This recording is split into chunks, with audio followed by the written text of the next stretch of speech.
Hello, students. We're going to start Excel chapters this week, and from chapter 2, it's going to start getting a little bit harder, especially when it comes to formulas and stuff. So I thought I'd just start making videos so it'll help you navigate through. You can use these as reference, or you want to follow along step by step. That's up to you, but there's going to be a lot of instruction and I'm going to be going super fast. So you can adjust the YouTube playback options to make it a little slower if you need time to grasp the concepts that I'm going to be teaching. So I'm going to use the guided project as a reference and teach as much as I can in this video in a short frame of time. So without further ado, let me just go ahead and start downloading the start file.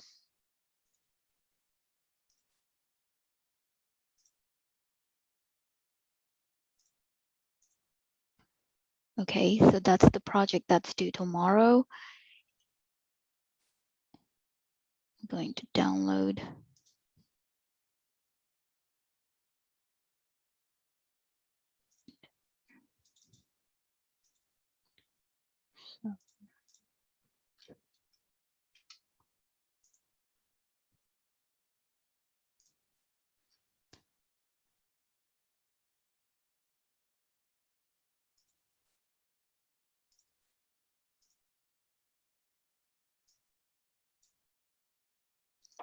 I'm kind of downloading the file and adjusting my windows. Just give me a second and I'll share my screen.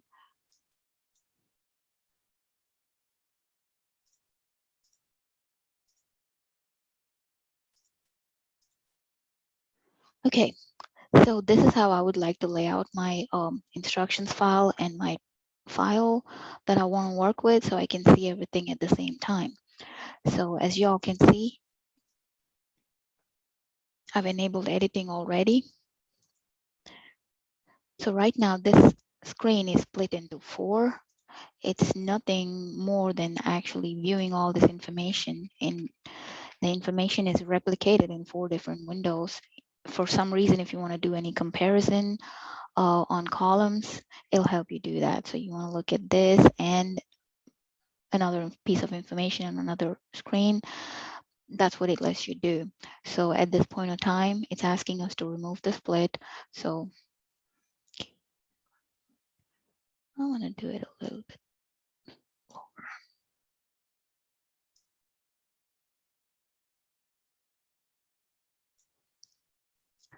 So go to the window, remove the split. As you can see, that split is gone and you just see the data as is. Click A4. So you can see the names of the rows at the top, the columns at the top and the rows on the left side. So this is A4. And when you freeze panes here, what it does is it'll let you scroll down without moving these rows. So now you can see all the data with the headers still intact. So if you try to go to E31, you can still see what the column names are. That's kind of the exercise here. So E31, I want to change it to 3, and that's it. Control home will always take you to the home screen. Click the 100% button, view tab, zoom. You can either do it 100% here, or you can make sure the zoom, you can zoom out to 100% choice. Click freeze panes, unfreeze the pane. So now we know what freeze panes does. Let's just go ahead and unfreeze it. Don't need anything right now.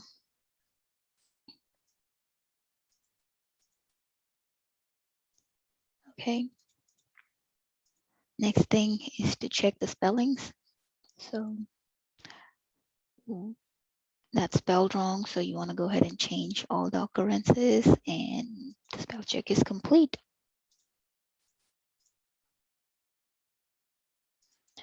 Okay, use the fill handle to copy a formula. So there's a lot of handles in Excel. For example, that plus with black border and a white fill is called a selection. So when you click on that and drag your mouse, you're actually selecting columns.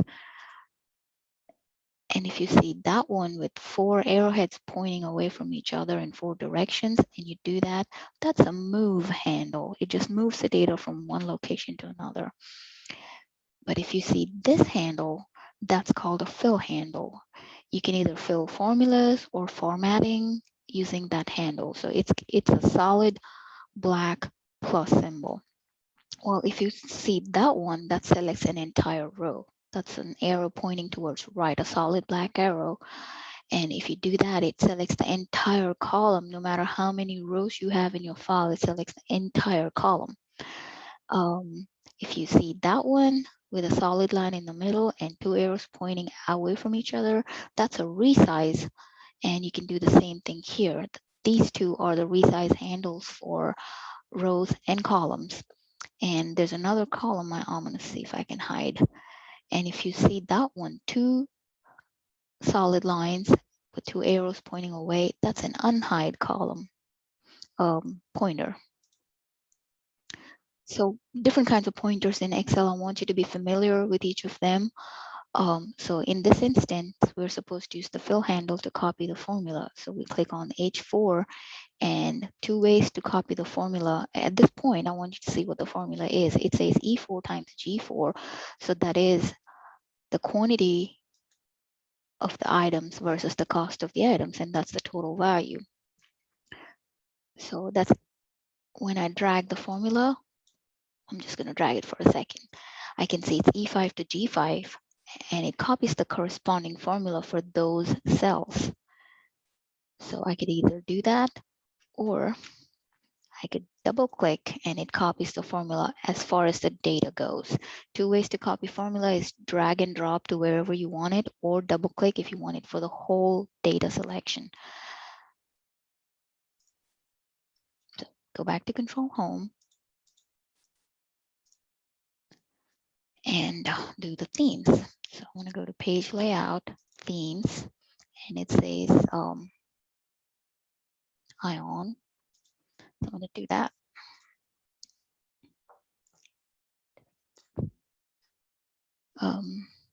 So select A1 through J1. Like I said, this is a selection pointer. You can either do that or click on A1, hold the Shift key down and click on J1, and it selects that entire row. Oh, not the row, the selection that you want, and do a merge and center. Same thing with A through to J2, merge and center. Select A1.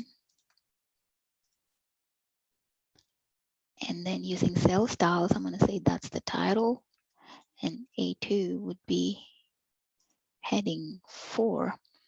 So as you can see, these are pre-designed formats on how the font size should be, what color it should be, and all that. So, but not to say you cannot override a pre-existing setting. So all you have to do is go, because it says change, select the font size to 14. So I just overrode the formatting of a pre-existing style.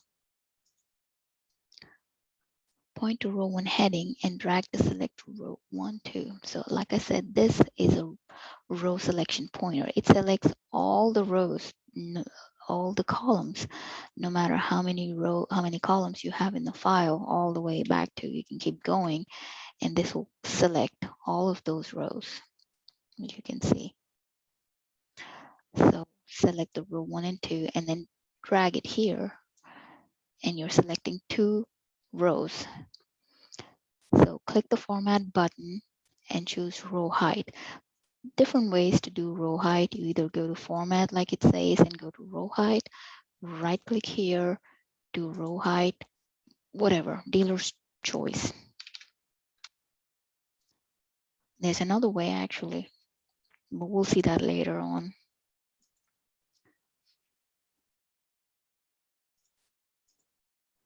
A3 to J3. So, okay, so when it says specific cells, we cannot do the whole row. We're going to go through A3 to J3 and go back to cell styles, yellow 40%, accent 3, that's what it is. Apply bold.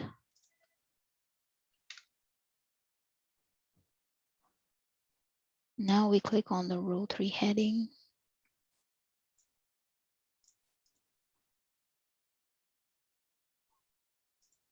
Okay, now that's the resize pointer like I told you earlier. So if you click on it, then you can see the current height is 16.5 or 22 pixels. We're supposed to make it 28 pixels. This is not the best. I don't like it because it has to be very precise. And I would rather do the row height and put the numbers in myself. But again, it's a choice.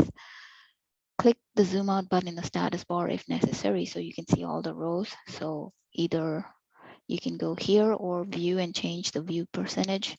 So I'm going to change it from here. Now I can see all the rows, so that's enough. Change alignment, font values, apply borders. Okay. D4 to F39.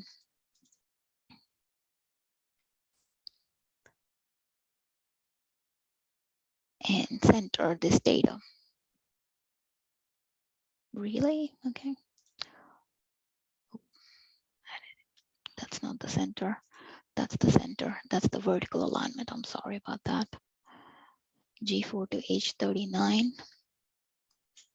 Because it's a dollar value, we're going to change it to accounting format. And don't worry about these pound symbols. Oh, you'll see why in just a second. A3 to J39. We're going to do the borders here and do all borders. Done, done, done. With everything selected, choose the font size as 12.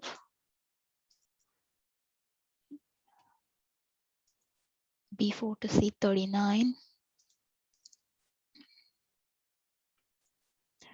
Just for aesthetic purposes, if you wanted to increase the indent, it'll add just a little bit of space from the line, the margin, and it kind of makes it look good. Click and drag to select A through G. So A through J. Now all the columns are selected, and then double click between J and K. And then now your data is out of fit, and those pound symbols or the hash symbols, they're gone because the data wasn't fitting in the column earlier. And that's that. Select and center align the labels in row 3. So if it says row 3, this is what you got to do. You don't have to be confused. Oh, am I supposed to do this? When it says row 3, hands down, you do that one and center it. Insert a column and create a pattern to fill the data. All right, heading B and insert. We'll insert a column between A and B. And the new column becomes B now.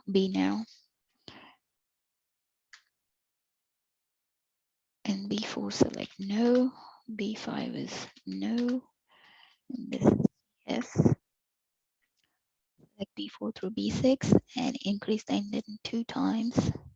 So we did that.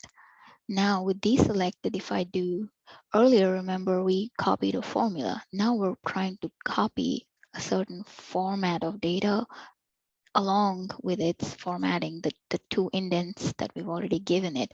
So when you double click this, it's going to repeat that same pattern. No, no, yes, no, no, yes, as long as the data goes, along with the 2 indent spaces that you've already given. So that's the purpose of the fill handle.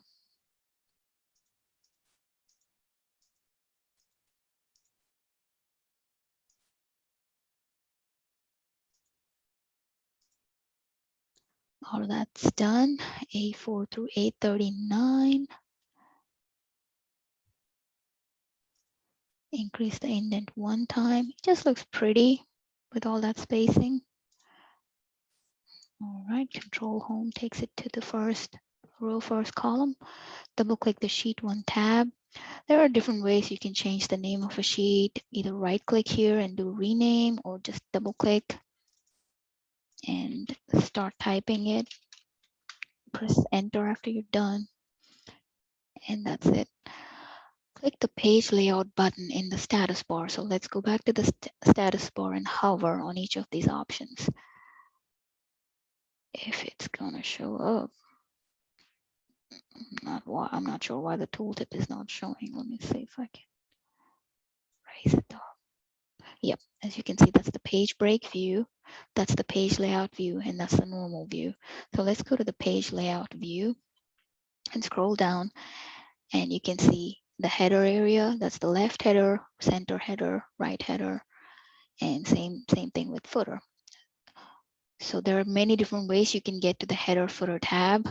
Whatever applies in your case, go for it. So click the go to footer button and the middle section if necessary, and press file name. As you can see, that's a pseudocode for the name of the file. So if you click out of there and click on any other cell, you can see each page now is going to show the footer with the name of this file. You change the file name, this dynamically changes. So switch to normal view and press Control Home.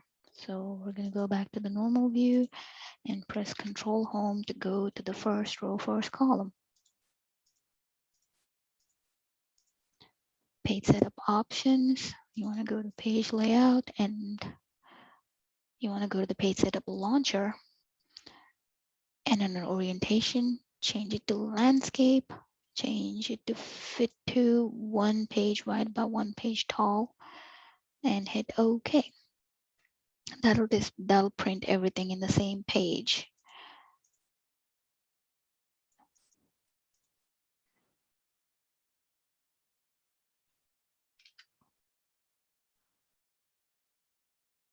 Now set the print area. So let's just do this. Let's just do a Control P or go File Print.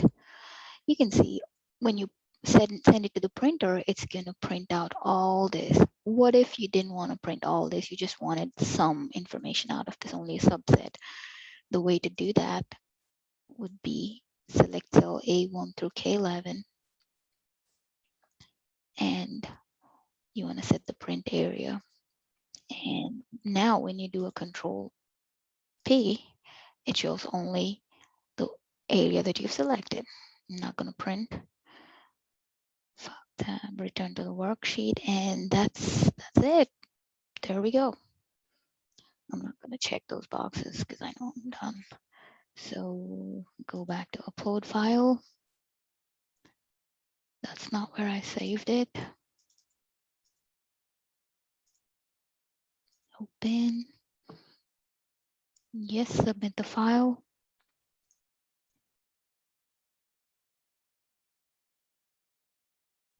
And there you go. That is how we do.